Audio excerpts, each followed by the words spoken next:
Well, it's very stimulating, and if we still have some energy, it's a good time for questions. I think we're doing pretty good, so about 15 minutes available. I'd like to thank everyone in the panel. They were great talks. My question is specifically for Chris.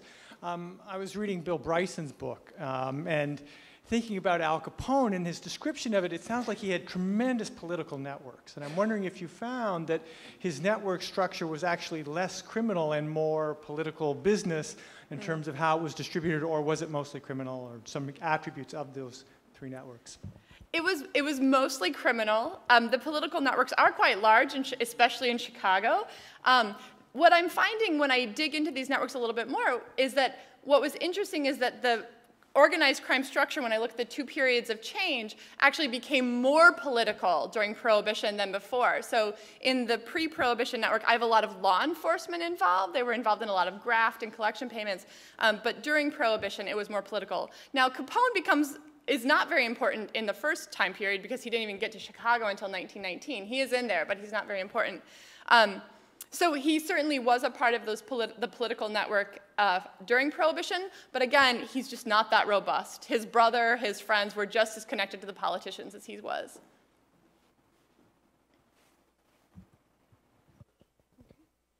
This is for Raissa. So in your graph where you were showing the Twitter, I guess it was from Twitter feeds, as you were looking at the different countries during the revolutions in the Middle East. So I didn't understand how you determined the directionality there. Were you using the Twitter information? Who was twittering? I mean, it was Facebook. You had the directionality? So we did have directionality, and it was Facebook data, and we were looking at your top 5 countries with information flow, so they were directed edges. And this is certainly one of the challenges we're having a lot is getting data. We can often get aggregate data of flows between countries, or we can get aggregate data over a month or a year. And often the events that are very interesting are shocks that happen on the order of days or weeks. So we're trying to come up with proxies that let us get to the microscopics, but it's all kind of indirect. This is also a question for Raissa about zealots. Made me immediately think about the vaccination crisis and whether or not the epidemiological and public health community is in fact engaged in localizing zealots and characterizing their spheres of influence in local communities. So I don't know what the World Health Organizations are trying to do with that, but we definitely do see that a few individuals have really popularized this notion. And there was an underlying network effect well before people started anti-vax campaigns of herd immunity, right? So once enough people were vaccinated, any neighbor of yours with high probability was vaccinated. So even if I wasn't vaccinated, I'd never catch the disease because everyone else had made that help happen. So it's interesting that we used to have this herd immunity, and now we have these zealots who are convincing a lot of very educated people to not vaccinate their children, and we're losing secondary network effects that we used to take advantage of. Yeah, I live in Marin County, and so this, yes. We don't need the World Health Organization yes. to characterize this. We need local public health interest. And so, and it's a good question in this day and age where news has become more about bulletin board postings. So even our Congress people have made some arguments and saying, well, those scientific papers were discredited by the comments left by people in the conversation box.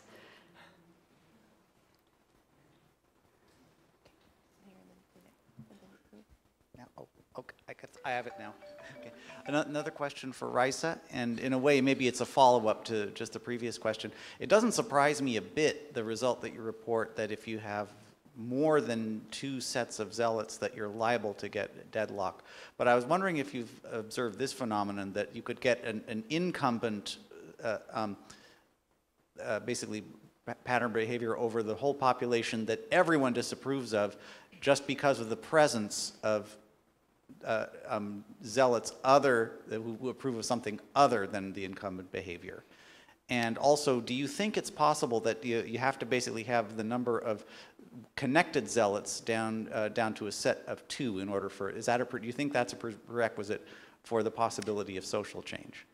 So the second one I'll start out with because it's a little bit more concrete. So the zealots don't even need to connect to each other. So in some of these simple models like the voter model, just one zealot, they're models of consensus. So it's sort of like thinking about a drum surface that's going to diffuse and reach an even value.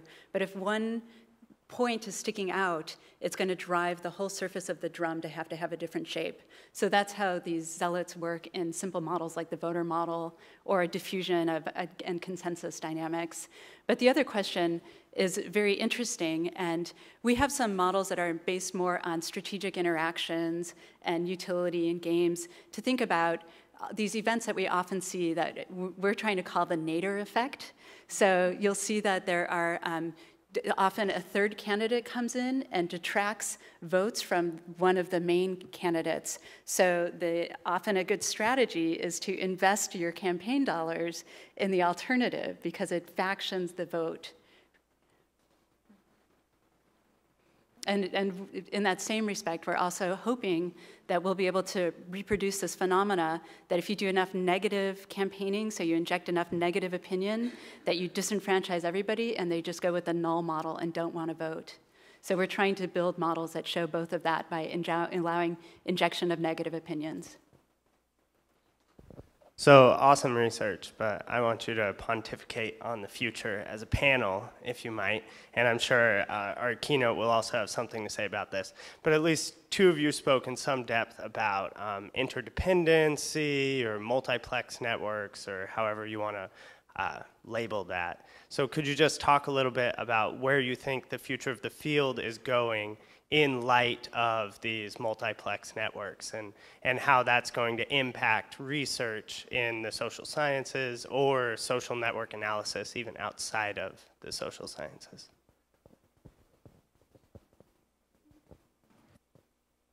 I want to go first so I can get my, in case I have a short answer. One of the I think the causation argument is really hard, at least in my research, around multiplexity.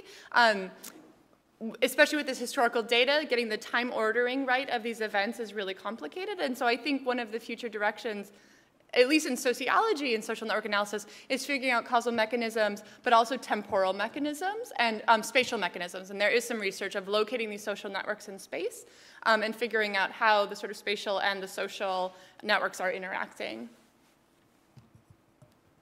So we're going in order, so yeah. I'll step up next. And definitely this has been a big emerging theme in the last couple of years, thinking about how you have multiple kinds of relationships between nodes in a network. So there's some practical things and then some abstract theoretical things that are very interesting to study from the more abstracted side. We know that each one of these systems on its own can have emergent properties like phase transitions, things we wouldn't have expected from knowing in detail the constituent elements. So we see one system in isolation already acting in surprising ways with emergent behaviors. So I like to make simple models that help us understand when we have different kinds of systems that interact, how is that going to create new possibilities for unexpected emergent behaviors? And then from a more practical point of view, there's also this opportunity to take advantage of collateral effects. So if I have a multi-layered network, there might be one layer that's easier for me to interact with. So with the open source software people, often it's easy to organize people to come together for a social event and talk. It's harder to have a hackathon. This is thanks to Vikram, who's in the back there. This is his example. And if we could coordinate people in one layer and have collateral effects that we want on another, is certainly something we're thinking about in the spirit of controlling networks. Maybe I'd just add to that as Chris mentioned, understanding causality can be pretty tricky in those settings, but as we have the opportunity to do some of these large-scale randomized controlled experiments online, it may be possible to tease some of these things out. So just like one of the other topics I'm working on is how people consume news. Some of the folks at Facebook have been looking at that. In the end, one of the big types of content people read on Facebook is news. And you have people having professional relationships and friendships, but then also communicating around news events, whether it's about vaccines or popular Facebook topic or other types of information sharing. And so because you can change the ranking algorithms fairly easily and experiment with that, it's not as hard as you might think to sort of actually intervene in terms of how people are relating to each other. But I think that just the statistics of doing more basic kinds of peer effects is still getting developed. It will probably be a methodological area of study as well. I appreciated the discussion of catastrophes and wanted to mention briefly that with Gary Hamilton, former member of the sociology department, we modeled Asian business groups, the Jabil in Korea in particular, as networks in a way that allowed for catastrophes and suggested that the Asia business crisis of the 1990s and earlier was one such catastrophe, but actually allowed the business groups to come back stronger even afterwards, after all the bankruptcies. But then I just wanted to switch to Chris, and you may have also answered this in your first question. So to what extent was prohibition a factor that was essential to Al Capone's network, or if he hadn't been imprisoned for tax fraud and prohibition had ended, what would have happened to his network? That's a great question. So I am convinced that prohibition certainly changed the face of organized crime. Though there were things happening in Chicago just a few years before that that were also shifting the structure. So I've sort of broken down this analysis into these 5-year increments. And there were massive changes in the gambling and prostitution economies that actually occurred before Prohibition that might be explaining some of my gender effects, but also some of the structural organizational change as well. Al Capone probably would have gotten shot at some point had he not been safely tucked away in Alcatraz prison. But he ended up dying of syphilis, so that might have caught up with him over time as well.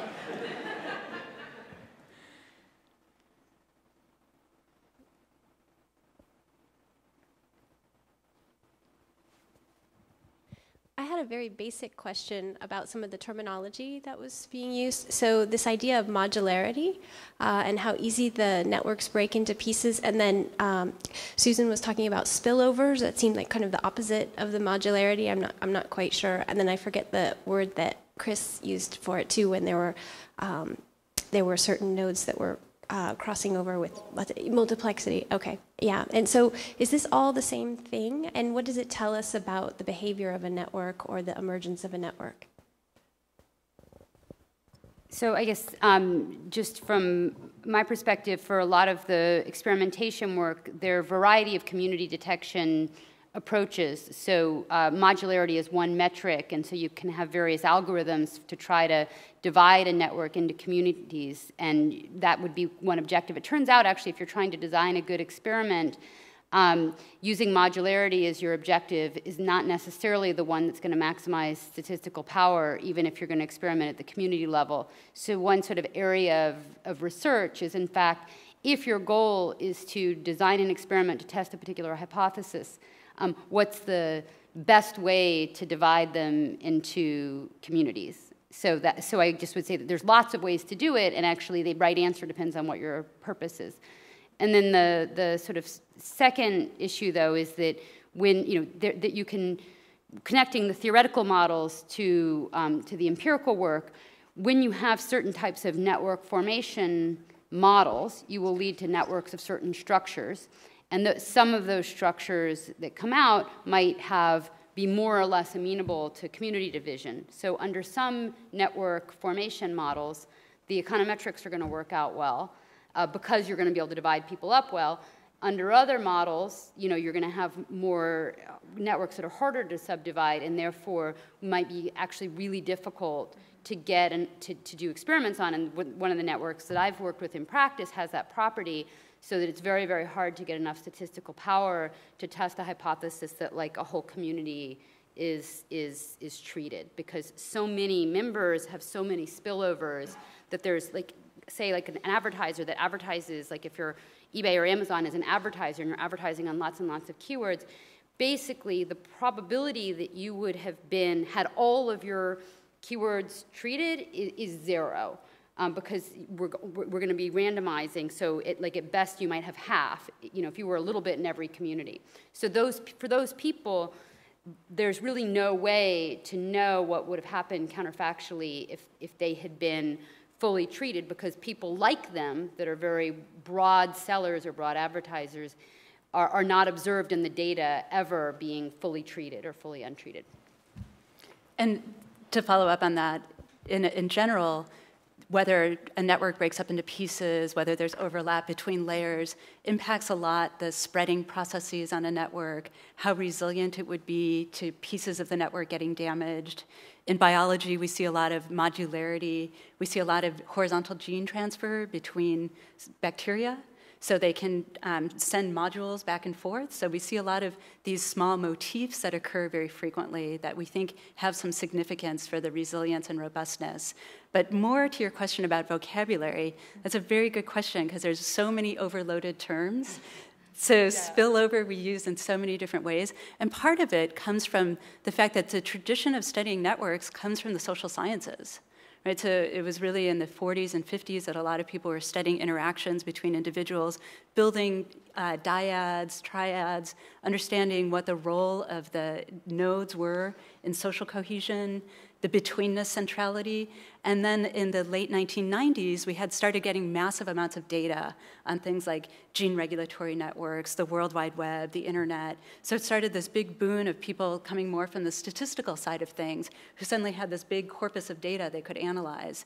So we had this macroscopic world coming in and rediscovering many things that sociologists already knew and sort of giving it different terminologies. And it's such a multidisciplinary area that we'll never have this consensus over what the term should mean. Yeah, I guess I would just add that when I talk about multiplexity, it's very much an issue of measurement. And so what do you have in your social network? What can you actually analyze? Is it so small that you actually need to aggregate with some of the examples that I have. But yeah, I would agree. There's so much vocabulary that sometimes I just have, part of my job is convincing reviewers that I'm using the right term, that no, this is multiplexity, this isn't, sort of thing. Okay, so we'll make this next question our last question and we'll finish off. This is a question for Raissa. So I'm very curious, what makes a zealot zealot? That is, what I mean is zealot a personality that regardless of the options that people have in terms of which opinions they can hold on to, a zealot will always tend to, is a personality type that always tend to hold on to a certain opinion, regardless of what that is. Or is zealot it's an outcome of availability of certain opinions. If that opinion is no longer available, that individual may no longer be a zealot anymore. Or if zealot actually is heavily influenced by the social connection and it's connected to, that person or that dot is connected to, that is being connected to more individuals that hold the same opinion and then may tend to make that node a zealot. So, I realize these categories do not have to be mutually exclusive, but I think that may change, may have a fundamental, may make a fundamental differences in terms of how predictable, can we manipulate the property of zealots to change the emergent group behavior, or how predictable the change can be? So that's a great societal question. How do we make zealots be open-minded and react to evidence and make judgments based on that? So certainly the simple models we were looking at just say you're a zealot. We don't look at all about what your network property is or what the history or the path dependence to get you there was. So I think we're certainly in a good situation to start exploring things like that, especially with Facebook data, if people change their minds. So anecdotally, people often change their minds when they're faced with a big catastrophic event. You might be against animal testing, and then suddenly your mother or your child has a disease where the only cure comes from animal testing, and you might change your mind pretty abruptly about it. On other things, you might be more slow-moving and change your mind. So perhaps if you're racist, you're sexist, experience with people of the opposite kind might make you slowly change your mind. So this is an area that people have just started thinking about more with consciousness and choice and personality. So what makes people change their minds, and what kinds of internal phase transitions are there? Are there these abrupt changes normally precipitated by disastrous events, or are they these smooth things that come from more knowledge? And probably with Facebook data, we would be able to start teasing out some of these answers. Okay, well, we resume in 15 minutes, but first let's thank our speakers.